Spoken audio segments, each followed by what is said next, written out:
I've owned the Hobie Tandem Island now for about 1.5 years, and I just thought I'd like to share an overview of how I've found it, what I like about it, what I don't like about it.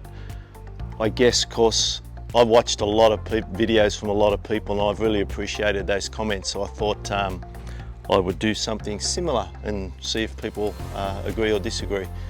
I'm not a handyman sort of person, so I haven't made hardly any modifications to this, only added a couple of sort of Railblazer mounts to it. So it's pretty much standard, and what I thought I'd do is run through it from the back to the front, and also I've got a little review of the trailer that people may find interesting towards the end. Firstly, the cover is fantastic. It's been raining, I've had it out yesterday, and you can follow some of my little, they're not really epic, but my little voyages, if you like, on this channel. In fact, maybe you hit the like and subscribe button. I think everybody says that, so I'll say it as well. You can see where I take it and what I do with it. Normally, I don't have it out here on the trailer. Normally it's inside, but the cover I think is fantastic if you want to keep it overnight somewhere like this. So anyway, I'll take the cover off.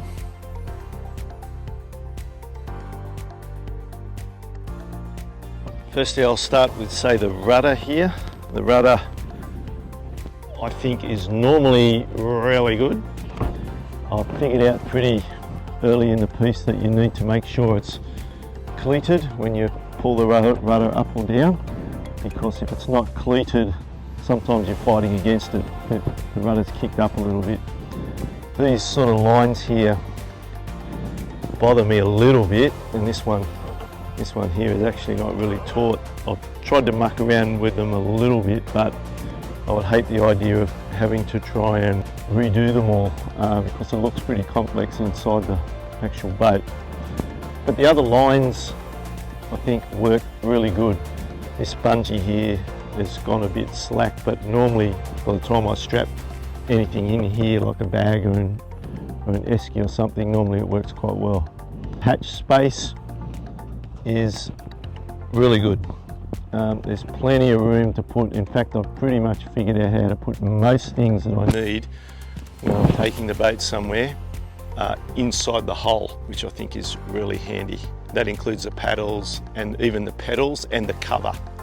So as I said, I can get pretty much everything even just in this front cover if I put the pedals and a few poles and things that I've got. This is an absolute must to have, like a little cut down piece of pool noodle inside the recess where the mast goes, because it's very easy to lose. These little balls fall out from time to time, and overall that particular system in there I think is fantastic. The mast spins around really easy when you have to furl and unfurl the sail.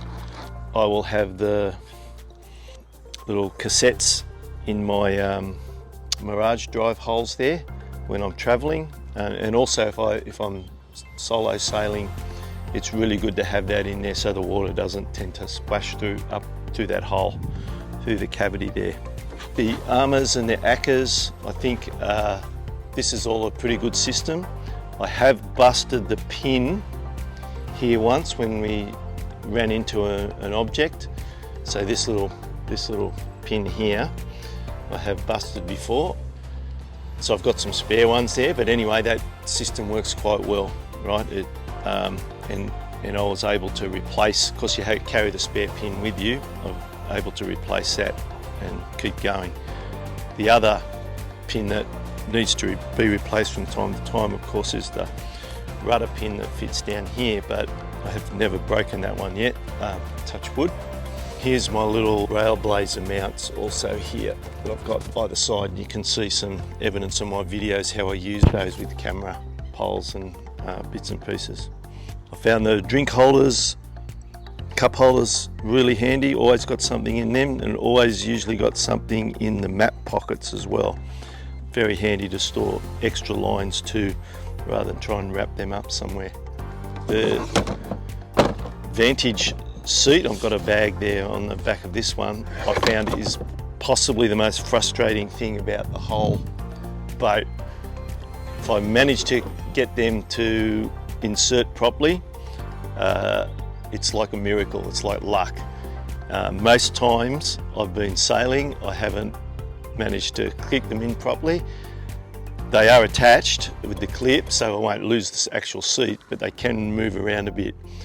I've been to the experts who put them in really easily, but I just can't figure out. There's a technique involved, I just can't figure it out.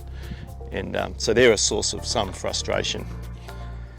Here's something that I always tend to do as well, is make sure I undo the plugs, the bung plugged in all the armours as well as the actual hole down there. Usually air will come rushing out of these ones, and usually I've got a little bit of water in the hull as well. Surprisingly, that water I only tend to get water when it rains if the boat's outside and it rains. When I'm sailing, I tend to not get much water inside it at all, so I'm not quite sure how that works, but it's a pretty good boat, I've found, when you're sailing, as far as not getting much water inside. I try really hard not to get any scratches, but I think normal wear and tear means that even if you sort of cruise along the sand, every now and then you're going to get some scratches, but I try to keep it really clean and try to minimise all that sort of stuff, and I'm pretty happy with the way I look after it. Just a little snapshot of my trailer that I have here. I've had for about probably a month. Bought it brand new, had it sort of custom built, although I had it custom built over the phone, so it wasn't exactly probably what I would have got, but anyway, there's a lot of features about it that I quite like. It was designed to build the Hobie dolly cart in mind and incorporate that into the actual trailer, which I think is the best feature about it. Why is that? Because I can really just take the trailer and I can choose to either launch the boat straight off the trailer or put the boat on the Hobie dolly and wheel it to somewhere else. And I have had a fair bit of experience wheeling this over long distances down to our marina, which is probably maybe about a kilometre away, just along the road, and I've got to say it works really well. If you get it all balanced correctly, it pulls quite easily. So this, the dolly sits on the trailer just like this.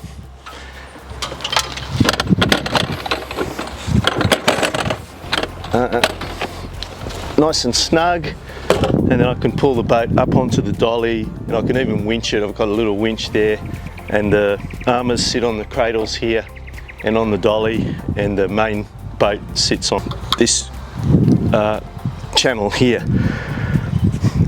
But anyway, the idea is I could just, in a way, pull this off like this and pull the whole boat down off the trailer, still on the dolly. That's a bit of an exercise, but that's the theory behind it. One thing, I'm never quite sure what to call it. I don't know whether it's a boat or a kayak. Sometimes I tell people it's my little yacht. It's sort of in between a boat and a kayak in a way, so I'm quite comfortable if I call it a boat, but it's just a very, very big kayak. Anyway, check out some of my sailing videos if you're at all interested. They're called Beach Finder. I'm not into fishing so much, I just like the sailing, and I try to find a little place that no one's around, and a little place where I can go that's a little bit different. Usually a beach, and usually a beach sort of probably within a lake or as part of some sort of lake system. So check them out, and I hope you enjoy them. If you've managed to watch this far, thanks very much for watching my little review.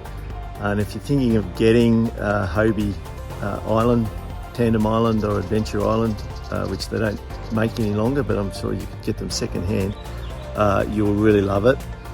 I've got to say, it's an instant conversation starter when you're down at the beach or at the marina rigging it all up. People are very, very interested in it, and it looks fantastic, and once you're on the water, it's great.